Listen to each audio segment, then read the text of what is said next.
রক্ত আছে এই যে এই যে ওই যে রক্ত আছে ওই যে 25 তারিখ বৃহস্পতিবার ময়মনসিংহ জেলার গৌরীপুর উপজেলার ভাঙ্গামারী ইউনিয়ন বারোয়ামারী গ্রামে সকালে মাঠে কৃষকেরা কাজ করতে গেলে আলিরচর এলাকায় কাজের গাং সেই নদীর তীরে এক ব্যক্তিকে অজ্ঞাত অবস্থায় পড়ে থাকতে দেখে স্থানীয় লোকজন ধারণা করা হচ্ছে লোকটিকে গুরুতরভাবে কুপিয়ে তাকে হত্যা করা হয় এবং এখানে লাশ ফেলে রাখে দুর্বৃত্তরা। উক্ত ঘটনায় এলাকায় চাঞ্চল্যের সৃষ্টি হয় এবং হাজার হাজার লোকজন ছুটে আসে দেখার জন্য। চাঞ্চল্যকর এই ঘটনা শুনে দ্রুত ছুটে আসেন গৌরীপুর থানা পুলিশ, ডিবি পুলিশ এবং পিবিআই ময়মনসিংহ শাখার সদস্যবৃন্দ। পিবিআই এর সদস্যরা উন্নত প্রযুক্তি ব্যবহার করে লোকটির প্রাথমিক পরিচয় নিশ্চিত করে। নিহত লোকটির পরিচয় আলিফ মাহমুদ, পিতা মৃত গোলাম হোসেন, ঠাকুরগাঁও জেলার গোবিন্দপুর গ্রাম এবং সে এক সন্তানের জননী। নিহতের ব্যাপারে আরো যে সকল তথ্য জানা যায়, তিনি দীর্ঘদিন ধরে গাজীপুর জেলা কোনাবাড়ী এলাকা ইউনিয়ন গার্মেন্টসে চাকুরি করতেন এবং তাদের যে সহকর্মী তারা জানিয়েছেন ওনাকে ঘটনার পূর্বের দিন সন্ধ্যাবেলায় সেখানে তারা তাকে দেখতে পায়। গৌরীপুর থানার অফিসার ইনচার্জ মোহাম্মদ হাবিবুর রহমান জানান, ময়নাতদন্তের জন্য মরদেহটি ময়মনসিংহ মেডিকেল কলেজ হাসপাতালের মর্গে প্রেরণ করা হয়।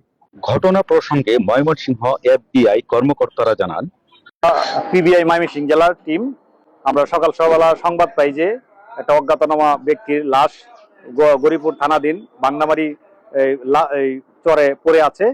তখন আমরা সংবাদ পেয়ে আসি, এসে আমরা এই প্রযুক্তি ব্যবহার করে তার ফিঙ্গারপ্রিন্টের মাধ্যমে লাশের প্রাথমিক পরিচয় শনাক্ত করতে সক্ষম হয়েছি।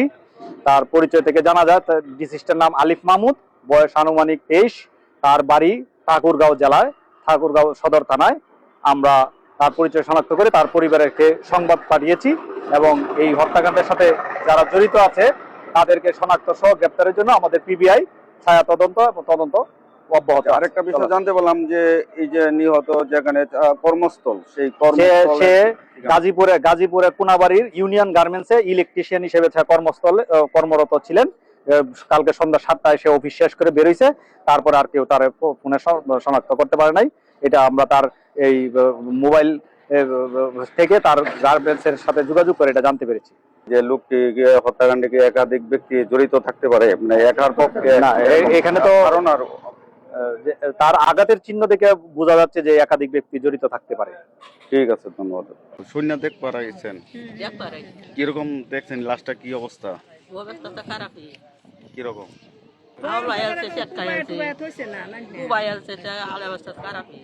চেনার কোনো অভাব নাই না?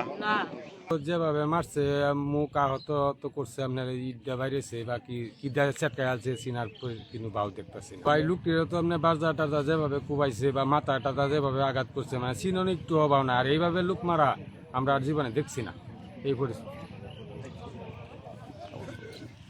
আপনারা কি দেখলেন এই যে এখানে মানে লোকটা কি অবস্থা, কিভাবে মারছে ধারণা? এখানে আমাদের গ্রামবাসীরা সকালবেলা ঘুম থেকে উঠে এসে দেখে এখানে মৃত অবস্থায় লোকটি এভাবে পড়ে আছে। তারপরে আপনি মনে করেন যে এই গ্রামের অনেকে, এই 2-3 গ্রামের মানুষে দেখে বলছে এই লোক আমাদের গ্রামের না, হয়তো অনেক দূরের। চেনার কোনো ভাব আছে?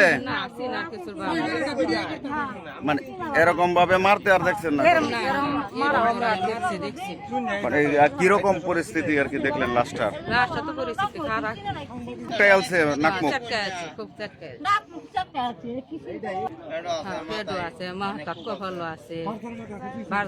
আপনারা আচ্ছা চাচা, এই জায়গাটির নাম কি? জায়গাটার নাম উত্তর হুরুহারা। তো ওই যে সকাল কয়টার দিকে আনুমানিক আপনারা খেয়াল হয়েছে যে লোকটাকে ফেলে রাখা হয়েছে? সকালে যারা উন্ডা হাতার গেছিল তারা দেখছে যে একটা লাশ পড়ে রয়েছে। যারা উন্ডা ফাটতে বাইর ফাটতে আয়া দেখছে লাশটা পড়ে রয়েছে। তার কি কন্ডিশনটা, কি অবস্থাটা কি? এটা অবস্থান তো খুব খারাপ, এই মুখ চিহ্ন নাই, মুখ কি ড্যাম বাড়িয়ে কেচ্চা ভাঙিয়ে দিছে, মানে চিনার মতো অবস্থা নাই। এই নদীটার নাম কি? নদীটা কাজের গাং, এই নদীর পশ্চিম পারে, নদীর পশ্চিম পারে। আচ্ছা, এই নদীটা তো ব্রহ্মপুত্রের শাখা। ব্রহ্মপুত্রের শাখা। কুয়া একে তো হারানো গেছে, চিননের ভাব নাই।